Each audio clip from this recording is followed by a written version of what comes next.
Hello students, good morning. BA first year की भूगोल की क्लास में स्वागत है आप सभी का। तो इसमें हम प्रथम प्रश्न पत्र भौतिक भूगोल का अध्ययन कर रहे हैं। तो इसमें अपने विज्ञान का महाद्वीपीय प्रवाह सिद्धांत हम पढ़ रहे थे।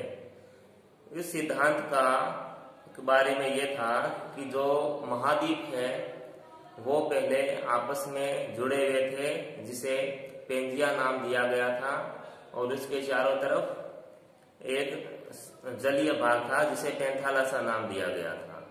कार्बोनिफेरस युग में इसका विभंजन हुआ, यानी कई भागों में टूटा, और ये अभी जो वर्तमान में जो महाद्वीप है 7 महाद्वीप, इस स्थिति में आया था। तो इसका अध्ययन किया था। आज हम जो विज्ञान का सिद्धांत है इसकी आलोचना करेंगे। ठीक है, तो देखो विज्ञान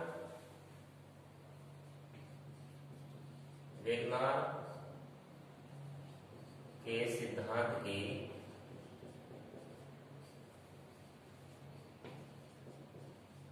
आलोचना में पहला है बिंदु। देखो इसमें विज्ञान था, इसका मुख्य उद्देश्य जलवायु, एक विज्ञान क्या था, एक जलवायु वेता था। उसका काम विश्व की जलवायु का अध्ययन करना था। लेकिन इसने अपना प्रयोग धीरे धीरे, इसका जो प्रयोग है वो बढ़ता गया। प्रयोग जितना अधिक बढ़ता गया उतनी ही मुश्किलें इसके सामने आती गई। ठीक है, तो इसमें देखो पहला है बिंदु है आलोचना में, तो विज्ञान ने जो बल बताए हैं, जो फोर्स बताया है कि इस फोर्स के कारण जो गोंडवाना लैंड है उसका विभंजन हुआ था। इस गोंडवाना लैंड का कुछ भाग तो उत्तर की तरफ गया, यानी भूमध्य रेखा की तरफ गया, और कुछ जो द्वीपीय भाग थे, महाद्वीपीय भाग थे, वो पश्चिम की ओर गए थे। तो इनमें जो बल लगा था तो विद्वानों के अनुसार वो सही नहीं है। उतने बल से कोई भी मतलब महाद्वीपों में प्रवाह नहीं हो सकता है। उत्तर की ओर यानी भूमध्य रेखा की ओर जो बल लगा था वो गुरुत्व बल और पलवनशीलता का बल था, और पश्चिम की ओर जैसे उत्तरी अमेरिका और दक्षिणी अमेरिका, इन दोनों महाद्वीपों का प्रवाह पश्चिम दिशा की ओर हुआ था।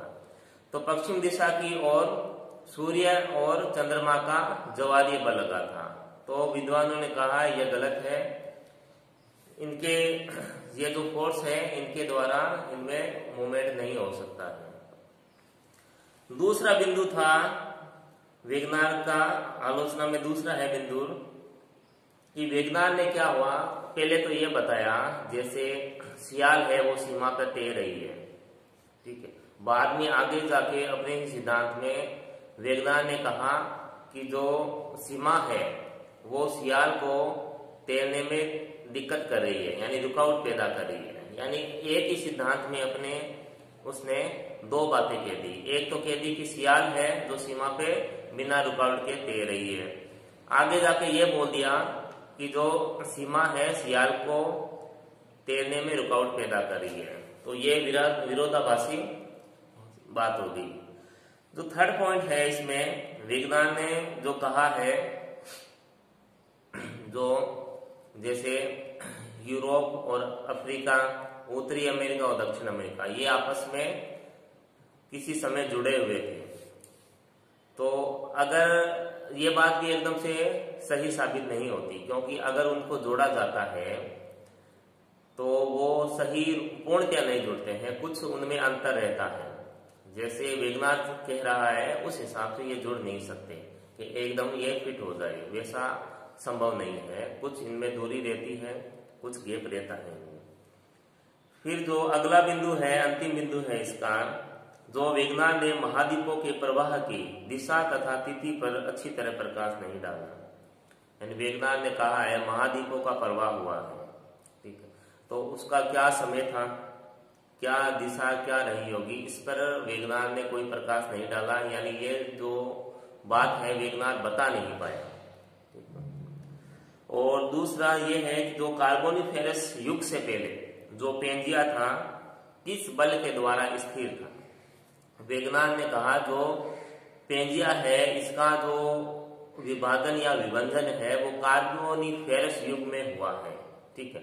लेकिन विद्वान ये कह रहे हैं अगर जो कार्बोनिफेरस युग से पहले जो पेंजिया था वो किस फोर्स या किस बल के द्वारा आपस में जुड़ा हुआ था, यह भी वेगनार बता नहीं पाया था, ठीक है।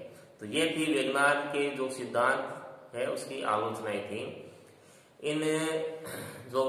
इन सवालों के जवाब वेगनार दे नहीं पाया था, अपने सिद्धांत में स्पष्ट नहीं कर पाया था। तो वेगनार का सिद्धांत यही समाप्त होता है। और जो वेगनार का सिद्धांत है बहुत अधिक महत्वपूर्ण है। इसका क्वेश्चन निश्चित रूप से आता है और कंपटीशन में भी ये पूछा जाता है। उसके बाद आज हम लेंगे नया टॉपिक, वो लेंगे प्लेट विवर्तनिकी सिद्धांत। यहाँ प्लेट टेक्टोनिक थ्योरी लेंगे। अब प्लेट टेक्टोनिक जो थ्योरी है वो सबसे विश्वसनीय और आधुनिक सिद्धांत है। जो वेगनार का सिद्धांत है महाद्वीपीय प्रवाह सिद्धांत, उससे भी अधिक ये विश्वसनीय है। प्लेट विवर्तनिकी सिद्धांत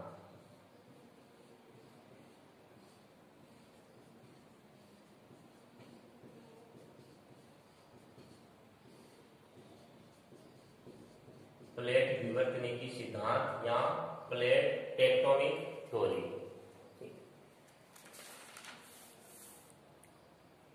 तो देखो इस सिद्धांत में क्या है।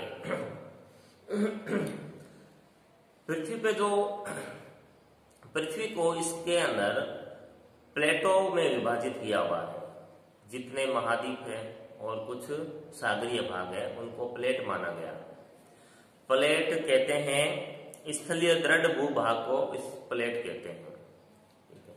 और ये जो सिद्धांत दिया था वो दिया था हैरी हेस ने। हैरी हेस ने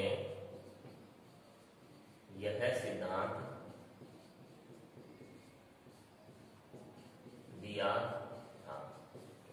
कब दिया था? 1962 में, 1964 में, ठीक है। हैरी हेस ने यह सिद्धांत दिया था। उसके बाद इस सिद्धांत को आगे बढ़ाया था मॉर्गन ने। मॉर्गन ने इस पर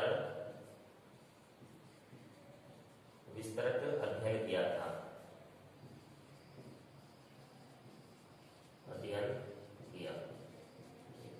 वो किया था 1968 में। 1968 में जो मॉर्गन था इसने इसका विस्तृत अध्ययन किया था और सिद्धांत दिया था हैरी हेस ने। उसके बाद देखो इसमें जो प्लेट शब्द है, जो ये प्लेट शब्द आया है, प्लेट शब्द का सर्वप्रथम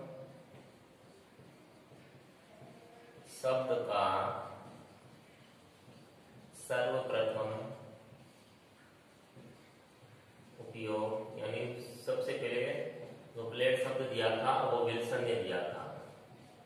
विल्सन, ठीक है। और उसके बाद जो प्लेट विवर्तनिक शब्द है,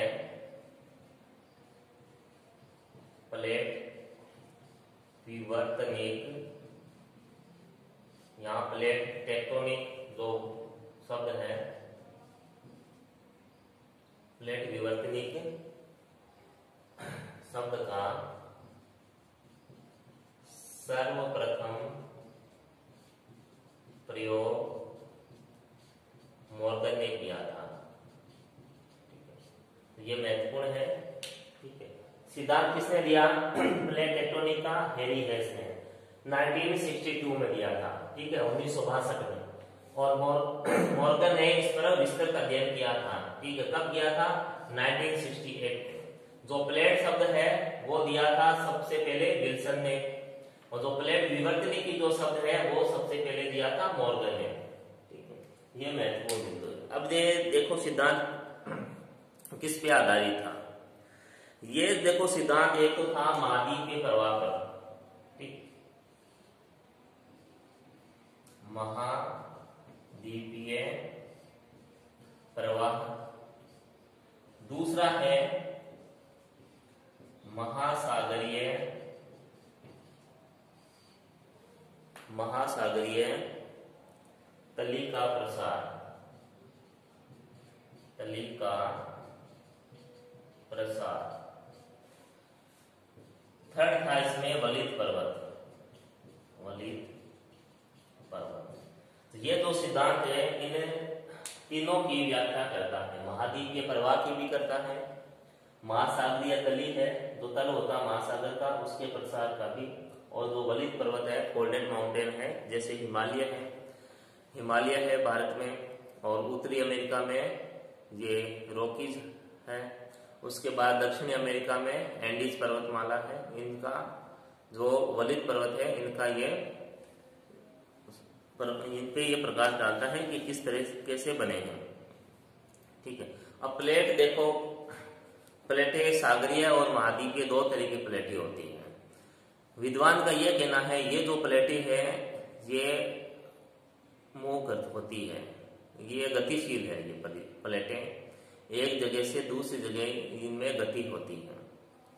आने वाले जो समय होगा उसमें भी ये गति, जैसे वर्तमान में भी गति कर रही है, तो जो महाद्वीप आज जो महाद्वीपों की लोकेशन है आने वाले समय में वो चेंज होती जाएगी, वो बदलते जाएंगे। विद्वानों ने ये भी कहा है कि 1 करोड़ साल बाद जो अफ्रीका महाद्वीप है उसका जो कुछ भाग है, उसकी जो क्रस्ट है वो टूट जाएगी और वहां पे समुद्री भाग फैल जाएगा।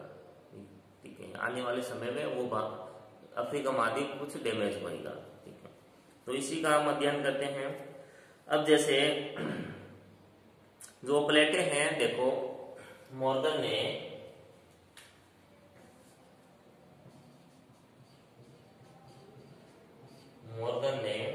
6 बड़ी प्लेटें, ठीक है, 6 बड़ी प्लेटें और 20 छोटी या गौण प्लेटें, या गौण प्लेटें मानी है मॉर्गन ने कहा है कि 6 तो बड़ी प्लेटें हैं, मेजर प्लेट्स हैं, और 20 जो प्लेटें हैं वो छोटी हैं या गौण प्लेटें हैं। मगर 1995 में वाशिंगटन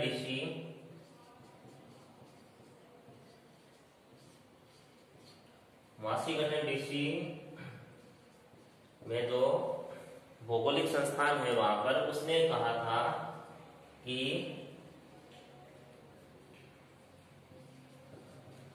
6 बड़ी प्लेटें हैं, ठीक है, मगर 16 छोटी प्लेटें हैं। बाद में 1995 में वाशिंगटन डीसी में जो संस्था है भौगोलिक, उसने कहा था कि 6 तो बड़ी प्लेटें हैं मगर 16 छोटी प्लेटें हैं, और मॉर्गन ने क्या किया था, 20 छोटी प्लेटें बताई थी। तो वर्तमान में अब 16 छोटी प्लेटें मानी जाती है। अब वो देखते हैं वो प्लेटें कौन सी हैं, 6 बड़ी प्लेटें कौन सी है, जो मेजर प्लेट है वो ही हम देखेंगे। इसका स्क्रीनशॉट लेना चाहते हो तो आप ले सकते हो, फिर आगे चलते हैं इसमें।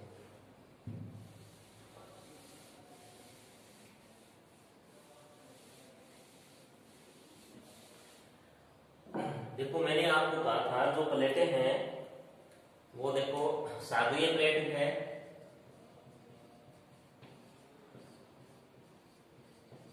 ओशियन प्लेट है और महाद्वीपीय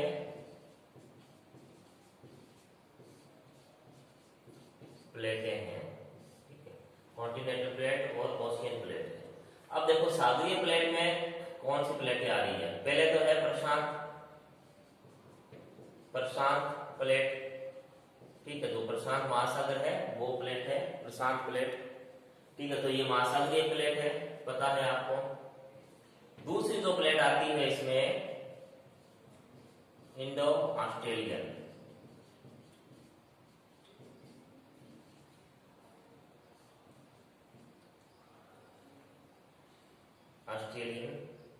प्लेट आती है इसमें, ठीक है, इंडो ऑस्ट्रेलियन प्लेट आती है। ये दोनों प्लेट क्या है, ये दोनों प्लेट है, ये सागरीय प्लेट है। उसके बाद महाद्वीपीय प्लेट है। महाद्वीपीय प्लेट में हम देखो अफ्रीकन प्लेट,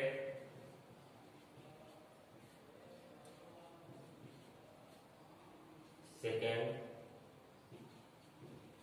अमेरिकन प्लेट,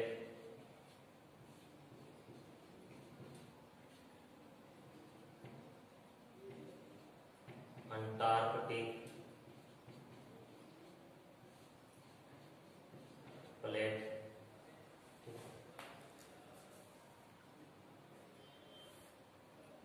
और यूरेशियन प्लेट। चौथा है यूरेशियन प्लेट। ये दो प्लेटें हैं, ये महाद्वीपीय प्लेट है, कॉन्टिनेंटल प्लेट्स है। तो ये है सागरीय प्लेट। ठीक है, अब देखो इनमें जैसे मैंने बताया जो प्लेट है वो गति कर रही है, मूव हो रही है। तो अब इनकी गति देखते हैं। जो सागरीय प्लेट है इसकी जो गति है वो 5 सेंटीमीटर प्रति वर्ष है, 5 सेंटीमीटर प्रति वर्ष। और जो महाद्वीपीय प्लेट है इसकी जो गति है वो 2 सेंटीमीटर प्रति वर्ष है। ये इनकी गति है। प्रशांत प्लेट, ठीक है, यहाँ Pacific plate, Indo Australian plate, ये दोनों सागरीय प्लेट है, ओशियन प्लेट है। गति 5 सेंटीमीटर प्रति वर्ष है इनकी। और महाद्वीपीय प्लेट, इनकी जो गति 2 सेंटीमीटर। अब इन प्लेटों में देखो भारी प्लेट कौन सी होगी जिसमें ज्यादा वजन हो। अब इसमें जो ओशियन प्लेट होती है, जो सागरीय प्लेट होती है, वो भारी होती है, क्योंकि उसका निर्माण देखो बेसाल्ट से होता है। बेसाल्ट की जो डेंसिटी होती है वो अधिक होती है, उसका जो घनत्व होता है वो अधिक होता है। तो इसलिए जो सागरीय प्लेट होती है वो भारी होती है, और महाद्वीपीय प्लेट होती है वो हल्की होती है। तो इसलिए ये वजनी होने की वजह से इसकी जो गति है वो अधिक है, ठीक है, 5 सेंटीमीटर प्रति वर्ष को। इसका देखो उदाहरण देता हूं आपको। जैसे इंडियन प्लेट है, इंडियन प्लेट क्या करी है, ये यूरेशियन प्लेट को क्या करी है, धक्का मारी है अभी भी।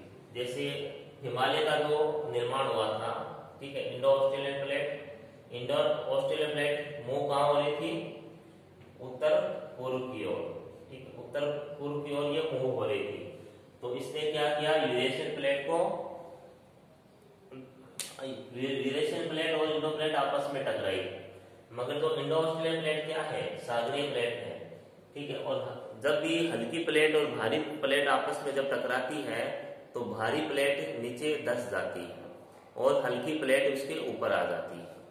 तो यही चीज यहाँ हुई, ठीक है, जिससे हिमालय का निर्माण हुआ। और आज भी जो इंडो ऑस्ट्रेलियन प्लेट है, जो इंडियन प्लेट है, वो यूरेशियन प्लेट को धक्का मार रही है। तभी तो जो हमारा जो हिमालय क्षेत्र है वहां भूकंप अधिक आते हैं, वो मतलब बहुत अधिक भूकंप आते हैं हिमालय क्षेत्र में।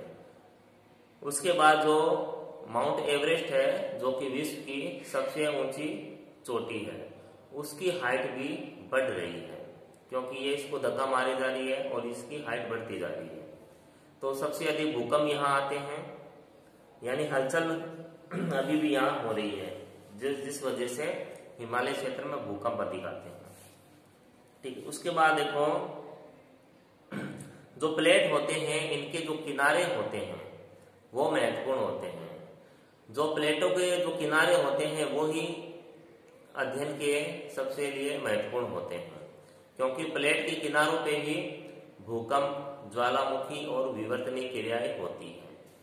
तो इसलिए जो प्लेटें हैं उनको देखो इस आधार पर 3 भागों में बांटा है, ठीक है। प्लेटों के किनारे और सीमा को 3 प्रकारों में बांटा गया है। तो अपने पहला प्रकार देखते हैं इसमें, ठीक है। इसकी आप स्क्रीनशॉट लेना है तो आप ले सकते हो,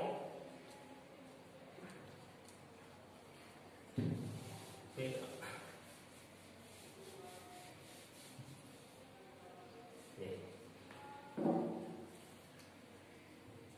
यहाँ हेडिंग डालते हैं, किनारों तथा सीमा के आधार पर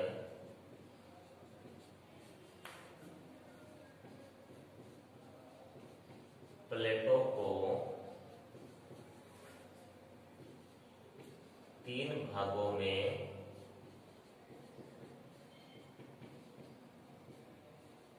बांटा है, ठीक है। किनारों और इसकी जो सीमा होती है बाउंड्री के आधार पर 3 भागों में बांटा है। पहले लेते हैं अपनी विनाशी प्लेट सीमा। फर्स्ट है विनाशी प्लेट सीमा तथा किनारा।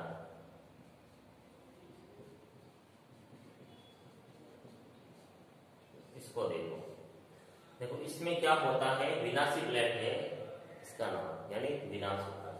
इसमें देखो यहाँ ब्रैकेट में लिख देता हूं, जब 2 प्लेटें आपस में टकराती हैं, ठीक है, उन्हें कहते हैं विनाशी प्लेट, ठीक है। दोनों आपस में आ रही है, अलग दिशाओं से आती है और आपस में यूं टकरा जाती है, तो उसे कहते हैं विनाशी प्लेट सीमा या किनारा। अब जैसे एग्जाम्पल दिया था आपको इंडियन प्लेट का और यूरोपियन प्लेट का, ठीक है, तो वो क्या है, विनाशी प्लेट सीमा है। तो इसमें क्या बताया था आपको, जो भारी प्लेट होती है वो नीचे धंस जाती है और हल्की प्लेट उस भारी प्लेट के ऊपर आ जाती है। तो इसे देखो अभिसारी सीमा भी कहते हैं, इसका एक अन्य नाम भी है इसका, इसे अभिसारी सीमा भी कहते हैं।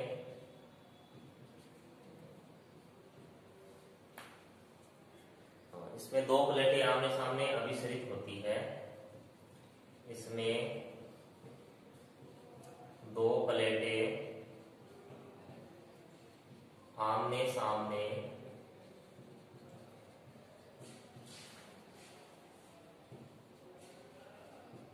अभिसरित होती है, ठीक है। 2 प्लेटें आमने सामने इसमें टकराती है। इन किनारों के सहारे पदार्थ निचली मेंटल में क्षेपण हो जाता है। अब जैसे ये 2 प्लेटें हैं, 2 आपस में जब टकराती है तो भारी प्लेट क्या होती है, मेंटल में चली जाती है।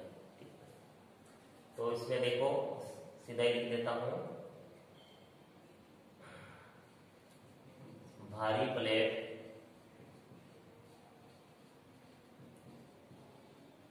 मेंटल में चली जाती है और हल्की प्लेट उसके ऊपर का मतलब है भारी प्लेट के ऊपर, उसके ऊपर स्थापित हो जाती है। ये चीज, जो भारी प्लेट क्या है, मेंटल में चली जाती है, जिससे क्या होता है, प्लेट के किनारों में ह्रास होता है, स्थापित हो जाती है। इससे प्लेट के किनारों का ह्रास होता है, ठीक है। प्लेट के जो किनारे हैं उसका ह्रास होता है। अब ये देखो मैं बताता हूं, इसमें जैसे पृथ्वी की 3 परतें हैं आधुनिक मत के अनुसार, क्रस्ट, मेंटिल और कोर या क्रोड, ठीक है। अब जो मेंटिल है वो क्या है, पृथ्वी के अंदर से गर्म है। जब तो भारी प्लेट जब टकराती है और मेंटल में चली जाती है तो वो क्या है, पिघल जाती है। हाई टेम्परेचर होता है पृथ्वी के अंदर, जो भारी प्लेट है वो पिघल जाती है। तो जैसे ज्वालामुखी आता है, ठीक है, वो इसी कारण से आता है, ठीक है, क्योंकि वो प्लेट है वो पिघल जाती है तो वो मैग्मा बनता है। देखो जो लावा होता है, जो चट्टान पिघलती है, जब लावा भूगर्भ के अंदर ही होता है तब उसे मैग्मा कहते हैं। जब लावा बाहर आ जाता है पृथ्वी के ऊपर, जो तरल पदार्थ है, तब उसे हम लावा कहते हैं, ठीक है। जब ज्वालामुखी हम पढ़ेंगे उसमें विस्तार से आपको बताएंगे। इसमें देखो जो मैंने कहा था, थोड़ा सा पीछे चलते हैं, जो इसमें जो प्लेटें हैं वो मैंने कहा मूव करती है, तैरती है, ठीक है। जो सियाल है वो सीमा पे तैरती है। इसके अंदर देखो क्या होता है, एक तो एक सियाल परत है, ठीक है, एक क्या है, मेंटिल है, मेंटिल परत है, ठीक है। ये दो परतें हैं। इन दोनों परतों के बीच में देखो एक परत होती है, इन दोनों परतों के बीच में थोड़ा बड़ा देखते हैं, ये सियाल परत होगी, ये हो गई मेंटिल, ये मेंटिल परत होगी, ठीक है। ये दो परत है। अब इन दो परतों के बीच में एक देखो परत होती है जिसे एस्थेनोस्फीयर कहते हैं, एस्थेनोस्फीयर, ये एक परत इन दोनों के बीच में पाई जाती है, ठीक है, एस्थेनोस्फीयर। अब ये देखो परत क्या होती है, ये मतलब क्या कहें इसको, सेमी लिक्विड कहते हैं इसको, ठीक है। मतलब पूर्णतया ये तरल नहीं होती, कुछ गाढ़ी होती है ये परत। तो इसके ऊपर क्या होता है, ये प्लेटें हैं, ये तैरती रहती है, ठीक है। एस्थेनोस्फीयर है, इसके मेंटिल और एशियाल के बीच में एस्थेनोस्फीयर की परत होती है जो कि सेमी लिक्विड होती है, अर्ध तरल अवस्था में होती है, पूर्णतया तरल नहीं होती। तो इसके जो प्लेटें हैं वो तैरती रहती है, ठीक है। तो इसमें जैसे कंप्लीट है ये विनाशी प्लेट सीमा, आप समझ गए होंगे, ठीक है। अब नेक्स्ट लेते हैं, इसमें सेकेंड पॉइंट है संरक्षी प्लेट सीमा और किनारा, ठीक है।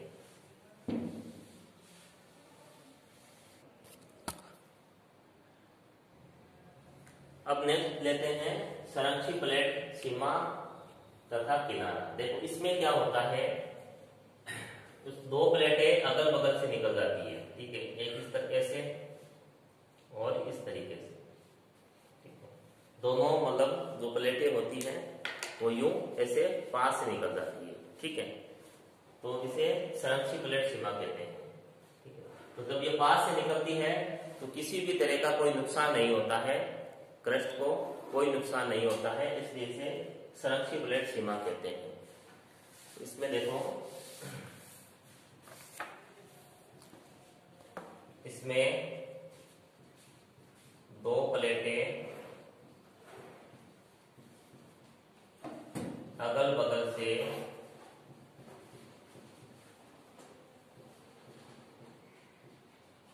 निकल जाती है,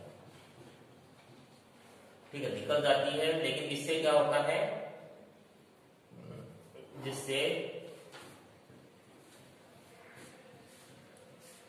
रूपांतरण भ्रंश का निर्माण होता है, ठीक है, रूपांतरण भ्रंश का निर्माण होता है। इसलिए अपने अलग से टॉपिक है वलन भ्रंशन का, ठीक है, इनका मतलब दरार होता है इसमें, ठीक है। तो इनका निर्माण हो जाता है और इस प्लेट को शियर सीमा भी कहते हैं। ये दो संरक्षी प्लेट है, इसे शियर सीमा भी कहते हैं, एक अन्य नाम है ये इसका, शियर सीमा भी कहते हैं। और इसमें क्या है, इसमें संरक्षी इसलिए कहते हैं क्योंकि इसमें ना तो प्लेट का क्षय होता है, यानी प्लेट का ना तो इसमें नुकसान होता है और ना ही नई क्रस्ट है उसका निर्माण होता है। ठीक है। अब थर्ड लेते हैं अपने रचनात्मक प्लेट सीमा तथा किनारा।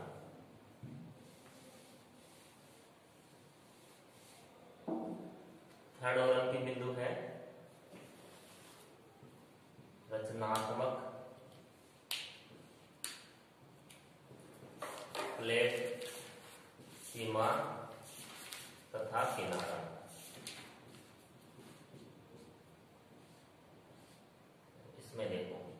इसमें देखो क्या होता है, जो दो प्लेटें हैं वो विपरीत दिशाओं में चली जाती है। ठीक है,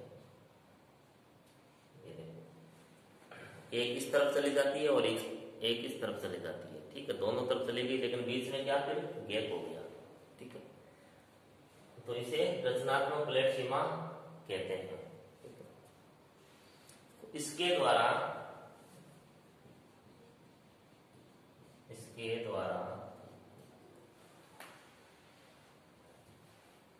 नए पदार्थों का निर्माण होता है। नए पदार्थों का निर्माण होता है। निर्माण कैसे होता है वो समझाऊंगा, अभी लिख देता हूं। यह प्रक्रिया मध्य महासागरीय घटक के सहारे संपन्न होती है। यह प्रक्रिया मध्य महासागरीय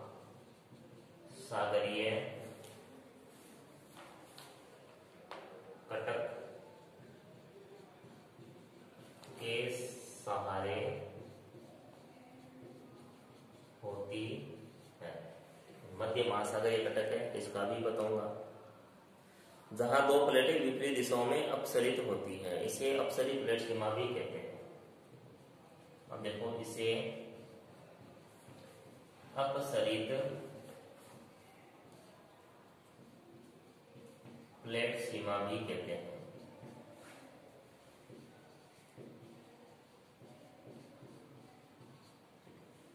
अपसरित का मतलब दो अलग दिशाओं में मूव होना या जाना। ठीक है, इसलिए इसे अपसरित कहते हैं। और अभिसरित यानी आपस में टकराना।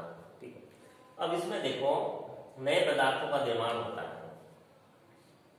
एक प्लेट इस तरफ चली गई और एक इस तरफ चली गई, तो बीच में क्या गैप हो गया। फिर ये बीच में जब गैप हो गया ना, तो यहां से देखो जो पदार्थ होता है, ठीक है, जो लावा वगैरह होता है वो यहाँ आ जाता है ऊपर। ठीक है, तो लावा कहां से आ रहा है, ये मेंटिल है। ठीक है, और मेंटिल और ब्रेस्ट के बीच में कौन सी परत बताई थी आपको, एस्थिनोस्फियर। मेंटिल थोड़ा नीचे लिखते हैं अपने, एस्थिनोस्फियर। ठीक है, ये परत है और मेंटिल है। ठीक है, तो यहां से जो पदार्थ होता है वो ऊपर आ जाता है।